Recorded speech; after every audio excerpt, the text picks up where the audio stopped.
بڈھا ایک خوفناک داستان۔ آج آسمان پر سیاہ بادل چھائے ہوئے تھے۔ میرا دل بار بار کسی چیز کا اشارہ کر رہا تھا، مگر میں اپنے دل کی سننے والوں میں سے نہیں تھا۔ شاید میری یہی غلطی تھی۔ اگر میں اپنے دل کی سن لیتا تو آج میں اور کارل اس مصیبت میں کبھی نہ پھنستے۔ آج موسم کافی خوبصورت تھا اور میں اپنے فلیٹ کی کھڑکی سے باہر کا نظارہ دیکھ رہا تھا۔ بارش تو نہیں تھی مگر چاند بادلوں میں چھپا ہوا تھا۔ ٹھنڈی ٹھنڈی ہوا، فروری کی پہلی بارش، اور میرے جذبات عام لڑکوں کی طرح بارش مجھے بھی کافی متاثر کرتی تھی۔ میں نے کافی کا کپ ٹیبل پر رکھا اور پاس پڑا موبائل اٹھایا جو مسلسل بج رہا تھا۔ مجھے بالکل بھی نہیں پسند تھا کوئی مجھے ویکینڈ پر ڈسٹرب کرے، مگر کال کرنے والا کارل تھا۔ میں نے جلدی سے یس کا بٹن دبایا اور کان سے فون لگایا۔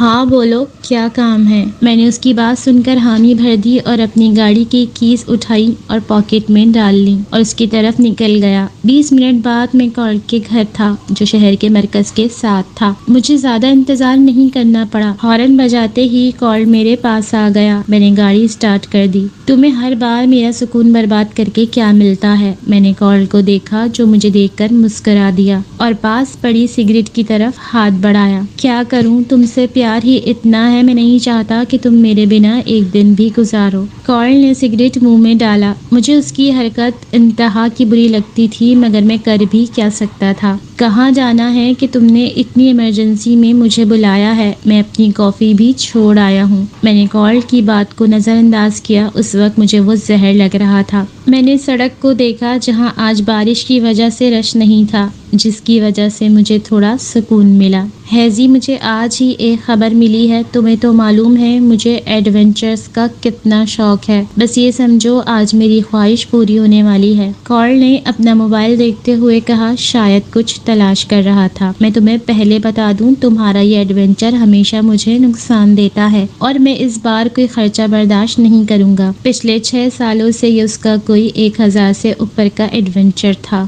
جو پورا ہونے میں نہیں آ رہا تھا۔ ہمیشہ کا نقصان برداشت کر کے اب میں پچھتا رہا تھا، اس لیے میں نے صاف گوئی سے کہا، نہیں ہیزی، تم سمجھ نہیں رہے، یہ ایک خاص راز ہے جو مجھے پرانی کتابوں سے ملا ہے۔ میں ابھی تمہیں ثبوت نہیں دے سکتا مگر میں تمہیں آنکھوں سے دکھانا چاہتا ہوں۔ کارل نے موبائل میرے سامنے کیا جہاں پر کچھ الٹ پلٹ الفاظ لکھے ہوئے تھے۔ تمہارا دماغ تو ٹھیک ہے کارل، میں گاڑی چلا رہا ہوں اور تم میرے منہ کے آگے موبائل کر رہے ہو۔ ابھی ایکسیڈنٹ ہو جاتا۔ میں نے گاڑی روک دی تھی کیونکہ پاس سے ایک ٹرک آ رہا تھا۔ ریلیکس برو، اس میں غصہ کرنے کی کون سی بات ہے؟ تم باہر نکلو، گاڑی میں چلاتا ہوں۔ تمہیں ویسے بھی ایڈریس نہیں معلوم۔ کارل گاڑی سے باہر نکلا اور میں نے اپنی سیٹ تبدیل کی۔ تم ایک نمبر کے بے وقوف انسان ہو، مجھے تم سے یہ امید نہیں تھی بالکل بھی۔ میں نے سگریٹ کے پیکٹ سے ایک سگریٹ نکالا اور منہ میں ڈال دیا۔ میری نظر اب سڑک کی جانب تھی جہاں کارل گاڑی کو بھگاتے ہوئے لے جا رہا تھا۔ میرا دل کیا ٹوک دوں مگر میں رک گیا، کہیں وہ برا نہ مان جائے، تو میں نے ایک ٹھنڈی سانس ہوا میں چھوڑی۔ تم یہ پکچرز دیکھو ہیزی، میں تمہیں ایک ٹاؤن لے کر جانے والا ہوں۔ شاید تم نے نہیں دیکھا ہوگا مگر یقین جانو، جب تم دیکھو گے تمہاری حیرت سے آنکھیں پھٹ جائیں گی۔ کارل نے اپنا موبائل میرے سامنے کیا جہاں پر کافی عجیب پکچرز تھیں جنہیں دیکھ کر میرا دل خراب ہو رہا تھا مگر میں پھر بھی منع نہیں کر سکتا تھا، وہ کافی تجسس سے بھری ہوئی تھی۔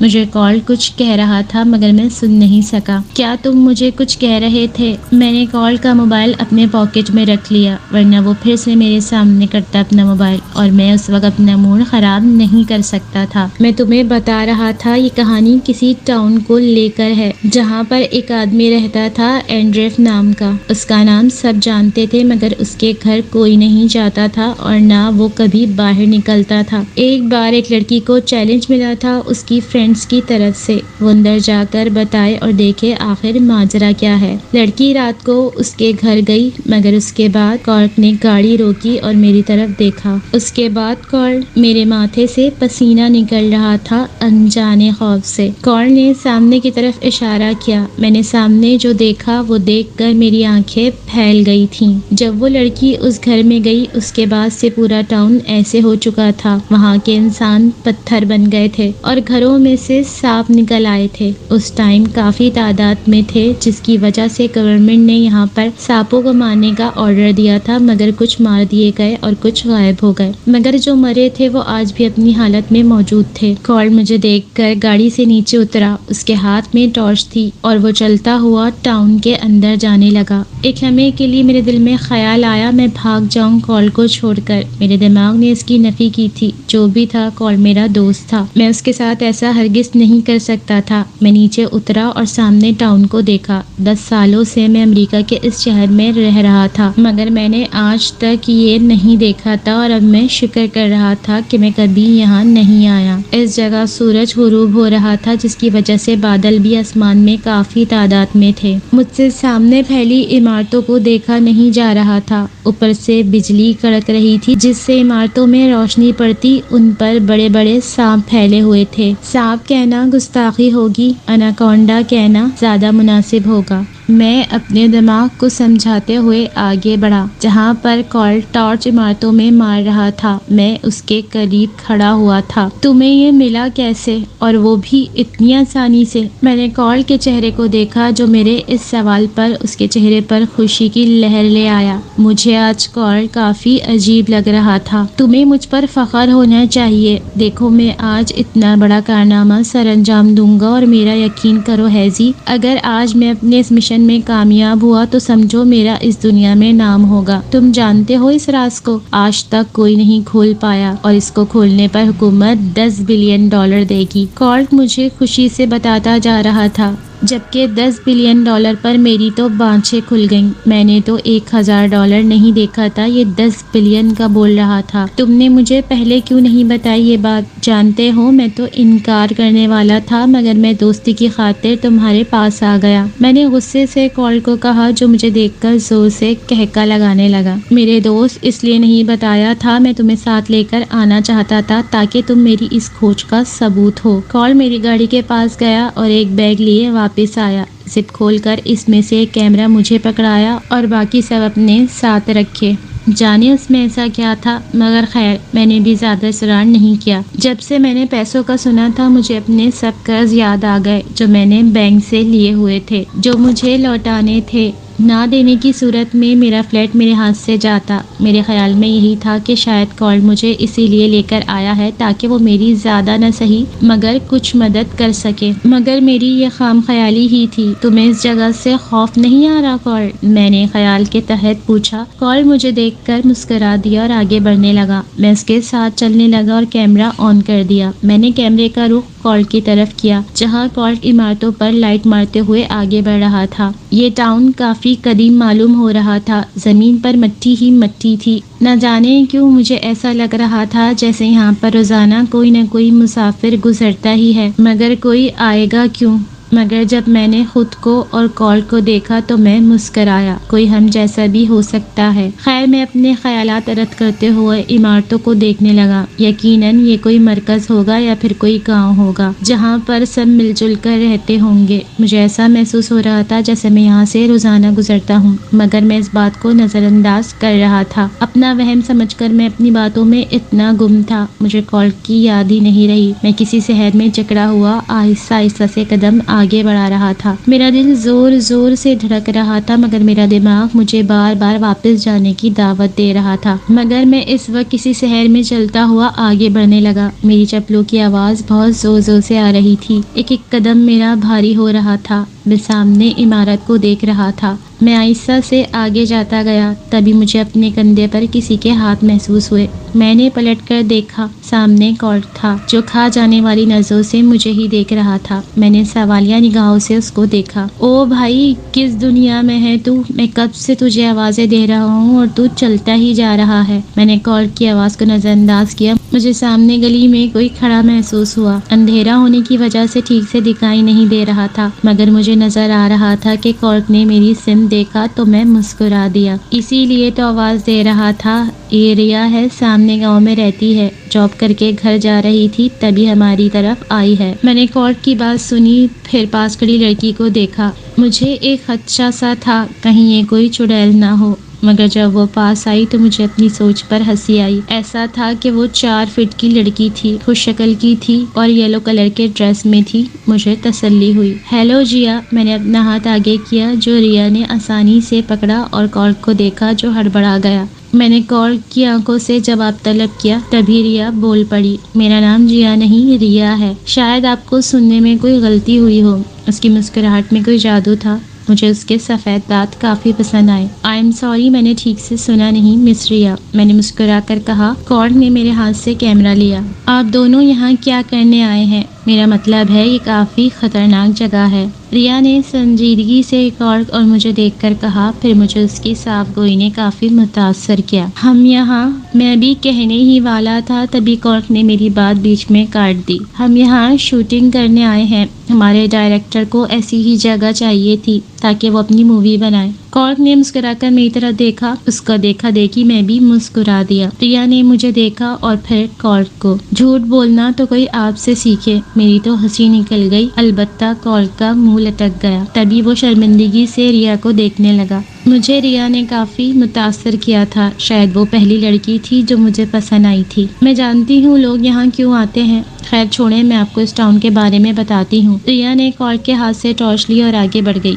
ویسے تو یہاں لڑکیاں کافی آزاد خیال کی تھیں، مگر ریا نے شلوار قمیض پہن رکھی تھی، لمبا دوپٹہ اوڑھا ہوا تھا اور اس کے بال کافی خوبصورت تھے جو اس کی کمر سے اوپر تھے۔ شارٹ ہائٹ کی تھی مگر کافی خوبصورت تھی۔ ریا چلتی ہوئی ایک گلی میں داخل ہوئی۔ یہ کون سا راستہ ہے؟ کارل نے پوچھا۔ میں خاموشی سے چلتا رہا، میرا دماغ کہیں اور گم تھا۔ تبھی ریا کی آواز میرے کانوں سے ٹکرائی، ہم وہاں جا رہے ہیں جہاں تم جانا چاہتے ہو۔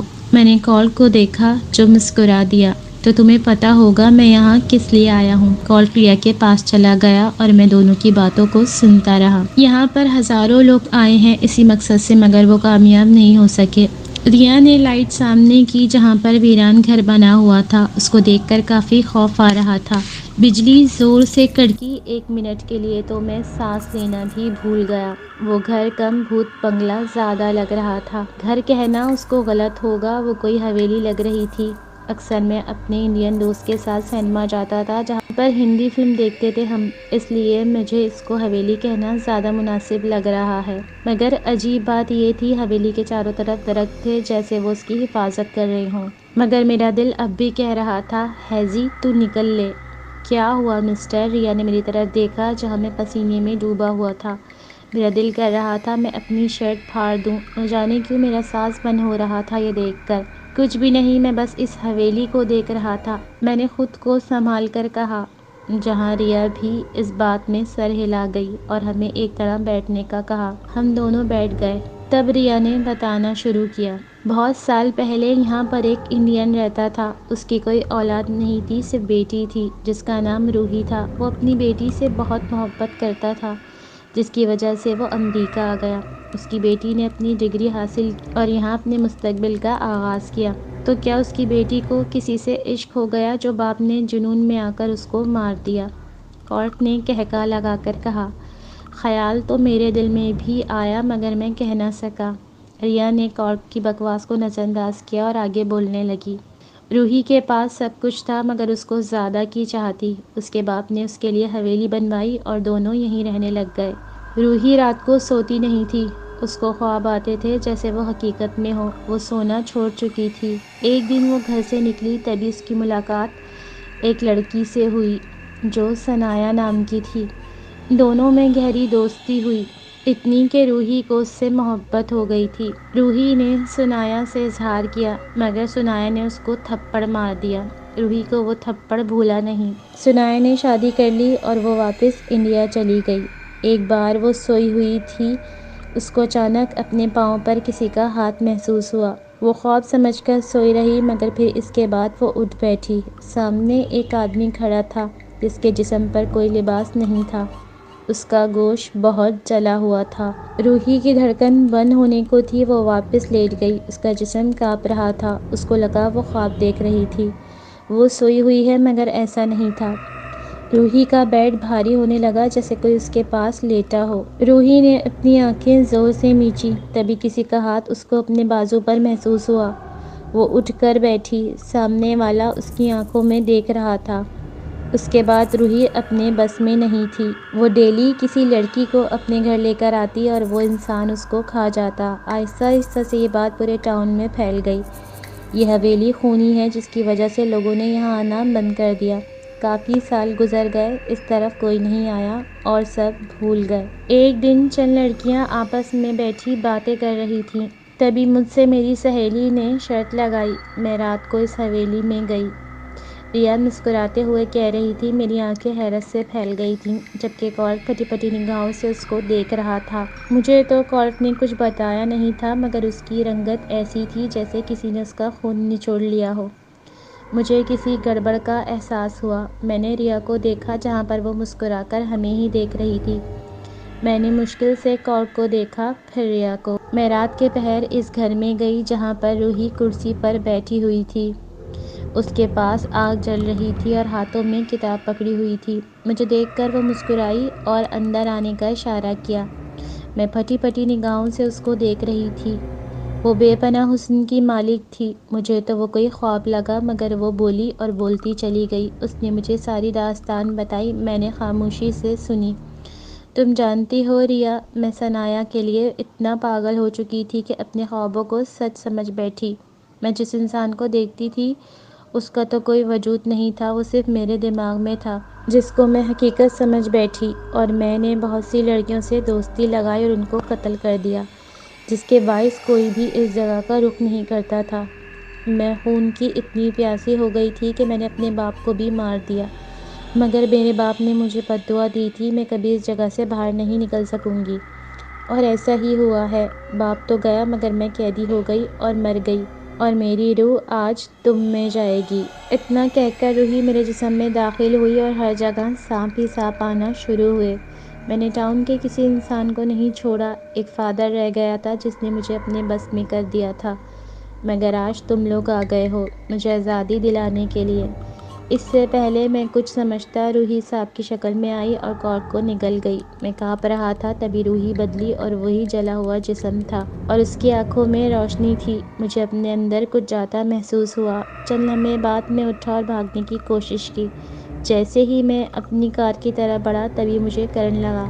میرا حیرت سے منہ کھل گیا۔ جانے کیوں میرے اندر الگ سا محسوس ہو رہا تھا جیسے میں کسی کو قتل کروں۔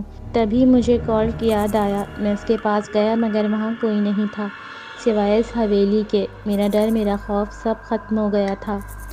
فضا میں بجلی ایک بار پھر سے کڑکی۔ مجھے اپنا آپ محسوس ہوا جو کسی بڑے انسان نما جانور کا تھا۔ مجھے یہ بات سمجھنے میں بالکل بھی دیر نہیں لگی۔ روحی پہلے ریا میں گئی اور اب مجھ میں، اور اب مجھے کسی کا انتظار کرنا تھا، کوئی آئے اور میں آزاد ہو جاؤں۔ میں حویلی کا دروازہ کھول کر اندر چلا گیا۔ باہر بہت تیز بارش شروع ہو چکی تھی۔